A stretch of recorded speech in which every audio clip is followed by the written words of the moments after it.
You're watching News 15 at 10. Honored as the state's best newscast by the Louisiana Association of Broadcasters. Good evening, I'm Jim Hummel. And I'm Marcel Fontenot. Thank you for choosing News 15 tonight at 10 o'clock. We start with team coverage on the future of education across Louisiana and here in Acadiana. The state superintendent of education holding a public meeting tonight here in Lafayette to talk with parents and students. Take a look. That gathering this evening at the Como Rec Center focused on plans for the future of schools in our state. Superintendent Kate Brumley speaking with attendees about the direction of education in Louisiana and giving the community an opportunity to offer feedback and voice any concerns. You know, when you have a state that's been long challenged educationally, we recognize that there's still a lot of work to do. Too many kids can't read on grade level or do math on grade level, and so we have to make sure we're going back to the basics. We're making sure that we're elevating teachers, expanding opportunities for parents and families, and I think we can continue to accelerate results. The future of education also on the mind of the superintendent of LPSS. As News 15's Drake Francois shows us, he unveiled a new initiative earlier today which is getting the attention of state education leaders. The Lafayette Parish school system is pivoting to reality that not all high school students are headed to college. Many need vocational training to immediately enter the workforce. The LPSS superintendent, along with state officials, toured two schools, Acadiana High and David Thibodeau STEM Academy, to discuss educational needs. The district says students need more options after graduation for those who don't plan to attend college. Where we are here in Lafayette Parish is that we're going to continue to push on the academics, but we're going to also equally make sure that we heavily weigh on the CTE world that needs to take place. Career and Technical Education, known as CTE, is an initiative that the school board says is something that prepares students for the workforce out of high school. It's programs like the Business Academy at Acadiana High, which is operated by the students, the district feels helps those who do not see college in their future. The district believes the CTE initiative should be graded and factored in with other test scores used to evaluate school performance. Lafayette Parish has said we need work-ready students, and so the new accountability formula only gives us 8% of that credit, and so it's a big change. It's the numbers are flipping, and so we just wanted to bring that to the attention of the state legislators to understand that the emphasis is going back to core subjects instead of to work ready. In Lafayette, I'm Drake Francois for News 15. LPSS today also showing off what a future career in aviation or aerospace could look like. In addition to a tour by state leaders, the Aviation American Dream Tour also stopped by David Thibodeau. The students were able to see live demonstrations, including how aviation technology is changing. They also had a chance to connect with professionals about the education requirements for careers in aviation. Well, if there's a need for more pilots, more A&P mechanics, more engineers, more air traffic controllers, then what are we doing to move the needle? Aviation is helping to move the needle. And we came back because this school has some really talented students, and their leaders, their teachers are outstanding. And we've been invited back to help, and we're here, and we're grateful, and we're having a good time. The Aviation Career Tour has another stop in Acadiana. It'll be in Jennings next month at the Swamp Short Takeoff and Landing Competition. Now to Southside High School in Youngsville, where a student was honored today as a Louisiana Young Hero. Now, these are students who have excelled in academics, public service, or have overcome personal adversity. Junior Jessica Anderson was born in Haiti, and she lost her mother there at a young age. Now, outside of just excelling in academics, she is also part of several youth leadership programs. Honestly, it feels great. I wasn't expecting it. It's not why I do this, but it feels awesome to have this opportunity. It feels refreshing. It feels like finally I did it. I still have a long way to go, but I've done it so far. I don't know. I do want to do like lab work or eventually go out and try and solve scientific problems that the country might have, or the world. You never know. Yeah. This future scientist, along with the state's other young heroes, will be honored on Louisiana Young Heroes Day, April 28th. And in St. Landry Parish, the organization Jobs for American Graduates recognizing some of the parish's best and brightest today. JAG, as it's commonly called, helps to change students' futures by offering specialized elective classes and programs. The program also gives them special job skills as they get hands-on experience. And once these students graduate, they will get a full year of transitional support. Another education note to tell you about tonight out of St. Landry Parish. Sunset Middle School students will have another day off school tomorrow. That's because the power still has not been restored at the school. The campus has been without power since those powerful storms rolled through Acadiana yesterday. And speaking of that severe weather, the National Weather Service late today releasing its damage assessment. It now says wind gusts reached up to 100 miles per hour in the Eunice area and rural Acadia Parish. Those winds damaging over a dozen large electric transmission lines, and some of the greatest damage, large trees falling on homes. The damage stretched about 3 miles from these winds, which matches residents' descriptions of a so-called mini tornado alley. Well, let's get a check of our first forecast tonight. Chief Meteorologist Dan Romano standing by. Dan, and pretty incredible stats from those storms yesterday. Yeah, that's right. We had a downburst that really created those strong winds, anywhere between 70 to 100 mile per hour wind gusts. That's hurricane force wind gusts. And unfortunately, that created not only a lot of damage, but power outages for several thousand customers across northern Acadia Parish. Now, as we step outside this evening, still dealing with mostly clear skies. But again, we are looking at a little bit of haze that's trying to develop and maybe even some low clouds. It's a thin layer out there, but that might hinder the ability for fog to develop in some spots. Now, the dew point's 66 and the temperature is 69. So there's really not that much of a departure between the two. However, again, we are watching a cloud deck trying to arrive from the northwest. Right now, temperatures across Acadiana, mid 60s to low 70s. But you can see how clouds are trying to fill in from the northwest and might hinder the ability for fog to develop. It's associated with actually a cluster of severe weather, a cluster of storms outside the Dallas-Fort Worth area. That's not going to impact us, but we do have rain chances down the road. Those details coming up. Send it back to the desk. We are following a number of developing stories tonight on the Crime Watch. And we begin in Jeff Davis Parish, where a man is accused of raping an elderly woman. Jennings police arresting 39-year-old Christopher Elmo East. He's jailed tonight on charges of rape and sexual battery. The suspect allegedly dragged the 79-year-old woman into the bathroom by her hair and then raped her. Police say the pair knew each other prior, but didn't specify their relationship. We don't particularly have a large number of sexual assaults of this nature, but one is too many. So, I mean, when we get information like this, especially involving a 79-year-old victim, my detectives get on it and they work diligently to get this solved. The suspect is being held tonight on a $450,000 bond. In St. Martin Parish, one of 3 victims shot over the weekend here along this stretch of Smead Highway has now died. Authorities say the 2 others who were wounded remain hospitalized tonight. A suspect captured after the gunfire remains in custody, but investigators have not released any identities in this case. And here in Lafayette, 5 people under arrest for having guns and drugs near UL. Police were called after multiple people were seen waving guns across from campus. Now, officers say they found a group in possession of those weapons and drugs. They say at least one of the guns had been reported stolen.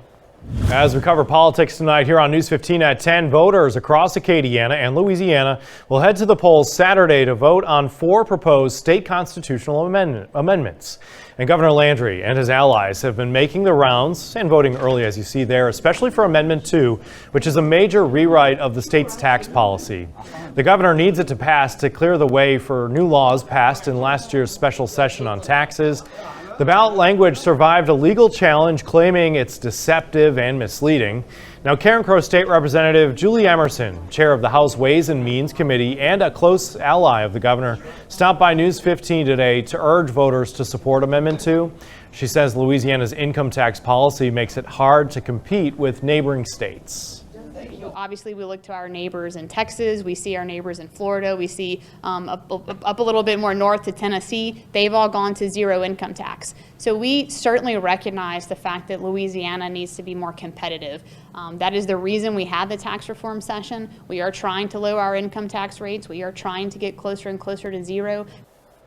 Now, for a complete breakdown of the state constitutional amendments and what they mean, you can find that information over on our website, KADN.com. Some traffic plans in the works for Lafayette to tell you about tonight. Council members approving $250,000 in road work stemming from that January blizzard. Remember that? Well, LCG Public Works mobilized more than a dozen heavy machines, including front loaders, to clear the city's main arteries in the hours after that blizzard on January 21st. But as a result, thousands of road reflectors were dislodged. The city council acting to transfer $250,000 from one traffic account to another to cover the cost of replacing these reflectors throughout the city. Meanwhile, Lafayette Mayor President Monique Blanco-Boulay says projects to help with the walkability here in Lafayette will happen. Speaking at the annual Mayor President breakfast today, Mayor President Boulay says she hopes the Bertrand Drive project will start the conversation about funding a similar initiative for Johnston Street in the UL area.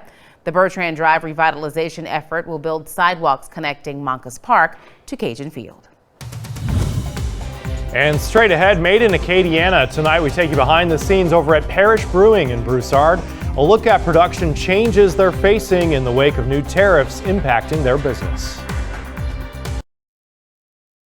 Thanks for staying with us. Now to Made in Acadiana, from cane break to taproom sales. In its nearly 15 years in business, Broussard's Parish Brewing Company has changed the Louisiana beer scene. And now it's getting ready to deal with some changes of its own as a result of new tariffs put into place by the Trump administration. Tonight, News 15's Oliviana Calmes takes us behind the scenes of the beer production. The Parish Brewing Company uses aluminum from Canada to package their beers, but with these tariffs on imported metals, the owner tells me he's going to have to make some changes. Certainly with the announcement of any tariffs as a manufacturer, very sensitive to the cost of our goods. You know, we start making some calls to our can suppliers and other suppliers of other materials, but aluminum being an important one for us. Andrew founded Parish Brewing Company in 2010. The brewery produces roughly 24,000 cans of beer a day. He says it costs him about 12 cents for each aluminum can, but that may change. We do expect some kind of a small price increase on the cans. What it's going to be exactly at this point, we're not really sure. It's not going to affect the price of our beer at this point. Andrew says it's more than just the aluminum cans that are affected. Canada is the largest supplier of steel to the U.S. And if you see behind me, the brewery is full of stainless steel tanks.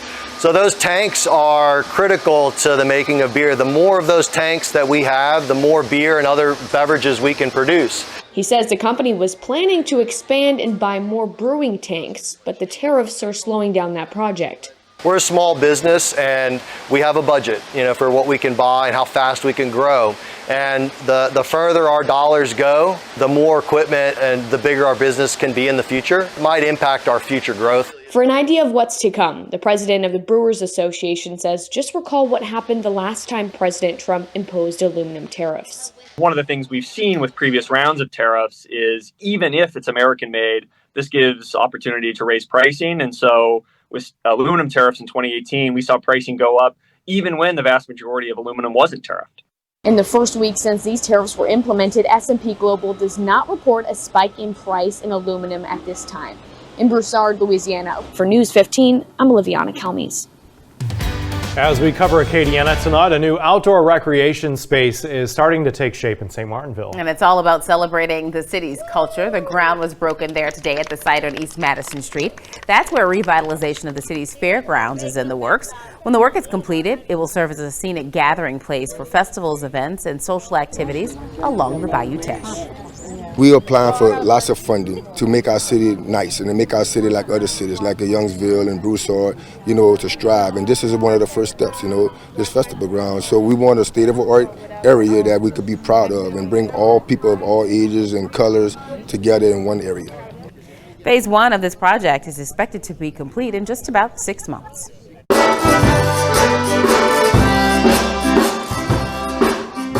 Play, dance, eat, repeat. It's what's on tap at the 22nd annual Dewey Balfa Cajun and Creole Heritage Week in Eunice. This week-long camp is dedicated to educating participants about the Cajun, Creole, and Zydeco cultures, including history, food, and music. It's important to be able to pass this on to folks, and we have some young folks here, we have some older folks here, and just people get to bring something from camp home, whether it's the community aspect or whether it's the music or they learn a new little step, so something to bring home. And campers end each night getting a chance to dance to some of the best bands around. And a lucky teenager with the Boys and Girls Club just won a $25,000 scholarship. Gracie did so by designing a new cell phone case.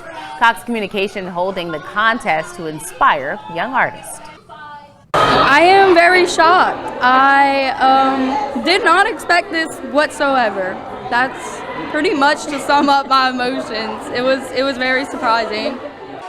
Okay, get this. This surprise is going to be mass produced and sold at Cox mobile stores and online. That's pretty cool. Hey, might have to contend with a little bit of fog in the morning. Otherwise, we'll warm up nicely tomorrow afternoon. But we are tracking rain down the road. Those details coming up after the break. But first, well, the Tigers would have their way against both UL Diamond teams. Always tracking, always alerting. Here's your Storm Track 15 weather. and we're back, my friends, on this Tuesday evening. We're going to start things off by doing a quick tour de Acadiana. Take a look at the Queen City of the Tesh camera. You'll notice a little bit of low cloud cover, some fog that's trying to develop in some locations. You'll notice a little bit of moisture just above the surface, but we're also keeping an eye on some clouds that are trying to develop. Now, as we work our way into Crowley, it looks like the fog is a little bit more prevalent here, and visibilities have been compromised to some extent. But as we take a look at the Church Point Tower camera, this is up to the north, you'll notice some clouds here in the distance and maybe a little bit of haze. There's one thing that we're watching, and I'll go over that in a second. But first and foremost, take a look at area temperatures, mid 60s to low 70s throughout Acadiana. Dew points aren't really that much lower than that, especially along the I-10 corridor and down to the south. So we are starting to see a little bit of fog trying to develop. See out in Gaydon, the visibility is down to 5 miles. Lafayette 8 miles, Intercoastal City 9 miles. As we head into tonight, this forecast model rather aggressive in the possibility of fog developing across Acadiana. But look at the thunderstorms that are developing in Texas and how those high clouds are working their way into northern portions of Acadiana. Where we see that cloud deck moving overhead might actually hinder the ability for fog to develop as we head into tonight. So it's a matter of these clouds arriving before the fog develops that's going to have an impact on tomorrow morning's commute. Now, we're also watching another batch of cloud cover with a weak disturbance that's relatively moisture starved in Arkansas and Missouri. This is going to slide just to the north and then eventually to the east of us as we head into tomorrow. So as a result, we're looking at basically partly cloudy skies. Rain chances non-existent as we head into tomorrow. But then we're going to be tracking a pool of moisture that's going to gather out in Texas, and eventually it's going to become more organized as we work our way through the rest of the week. And by Friday, we're going to start to see an area of low pressure approach the region, allowing for showers and thunderstorms to develop over the course of the day. Now, as this system slides eastward, well, that will eventually weaken, allowing for improving conditions to slowly occur as we work our way through our Saturday, and then we're looking at sunnier skies developing as we head into Sunday. So if you're going to the Raging Cajuns, or at least have plans to go to their series against James Madison, well, Friday, anticipate the possibility of rain and thunder with the leftover shower activity Saturday. Right now, it does look like the best day for baseball will be Sunday, but there are still some uncertainties on whether this series will be moved around over the next couple of days. Tonight, 62 degrees, a mixture of clouds and fog. Tomorrow, mixture of clouds and sunshine. High temperatures, though, still above average, low to mid 80s throughout the region. As we take a look at your extended forecast, 83 tomorrow, 82 Thursday, becoming overcast, and then Friday, unfortunately, we are looking at a rain-soaked end to the week, especially later in the day, slowly improving as we kick off the weekend, a high of 79 degrees. Then Sunday, warmer winds, high of 85, maybe an early morning shower Monday with sunnier skies next Tuesday. Send it back to the desk. All righty, thank you, Dan. In sports, it's rivalry night with a pair of battles on the Bayou. The Cajuns baseball team taking on LSU in Baton Rouge. We'll check in on that game shortly. But first, the UL softball team hosted the Tigers over at Lamson Park tonight. News 15 sports director, our Real Raging Cajun Will Heron, joins us from Lamson with a look at tonight's action. Well, the Lady Cajuns would get things going in this one. The problem, every time they would shine, the Tigers would roar. Tyra Clary would start on the mound for the Cajuns. Ashley Vallejo would make the start for the Tigers. Bottom of the third, Maddie Hayden starting the party. She would take first on the first baseman's error. Deja Williams up next, and she knows what to do. That slap gets past the second baseman and advances Hayden to third. Up next, Cecilia Vasquez would take the ball 4, and that would load the bases. Emily Smith up next, and her big bat is the wrong person the Tigers want to face, and she makes them pay.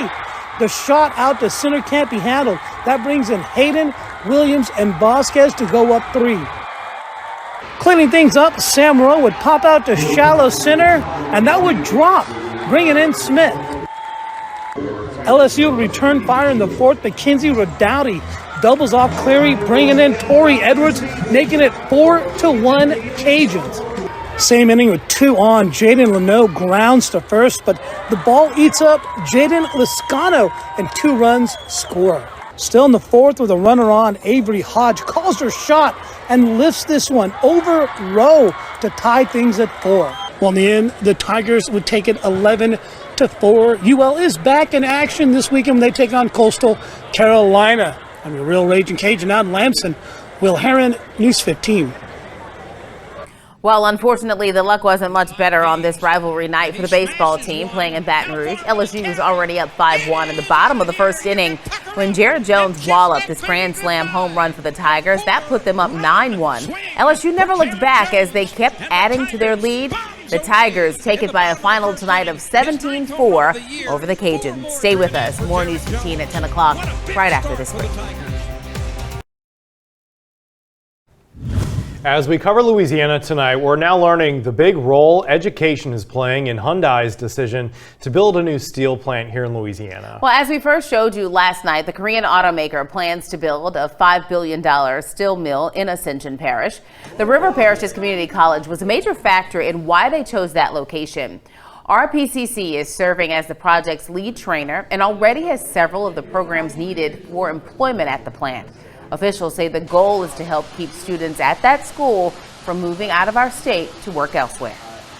Let's get the people enrolled and get them trained, so when Hyundai Steel opens their doors, we have prepared and trained the best local talent to get those jobs.